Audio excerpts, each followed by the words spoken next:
இந்த ஃபோட்டோவை எதுக்கு போட்டாங்க, அதுக்கப்புறம் எதுக்கு டெலீட் பண்ணாங்கன்னே சமந்தா ஃபேன்ஸுக்கு மட்டும் இல்ல, யாருக்குமே புரியல. அப்படி சமந்தா போட்ட ஃபோட்டோ தான் என்ன? திரும்பவும் ஒரு சர்ச்சையில சிக்குறாங்க சமந்தா. ரீசெண்டா தான் சமந்தா அவங்க கல்யாணத்தன்னைக்கு, அதாவது நாக சைத்தன்யாவுக்கும் சமந்தாவுக்கும் நடந்த கல்யாணத்தன்னைக்கு சமந்தா போட்டுக்கிட்டு இருந்த ஒயிட் கலர் வெட்டிங் ட்ரெஸ்ஸை ஃபுல்லாக கருப்பாக மாற்றி அதை ஒரு அவார்ட் ஃபங்க்ஷனுக்கு போட்டுட்டு வந்திருந்தாங்க. அதோட வீடியோவையும் அவங்க சோஷியல் மீடியாவில் அவங்க பேஜிலேயே போட்டாங்க. அந்த விஷயம் மிகப்பெரிய சர்ச்சையாகி முடிக்கிறதுக்குள்ள அடுத்து ஒரு பூகம்பத்தை வெளியிட்டிருக்காங்க. அது என்னன்னா, எப்பவுமே இன்ஸ்டாகிராம்ல ரொம்ப ஆக்டிவா இருக்கக்கூடிய சமந்தா அவங்க ஸ்டோரியில ஒரு போட்டோவை போடுறாங்க.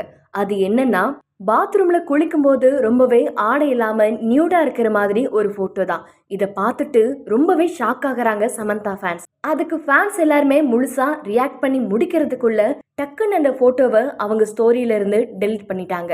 எதுக்கு அந்த ஸ்டோரியை போட்டாங்க, எதுக்கு டெலிட் பண்ணாங்கன்னே யாருக்குமே புரியல.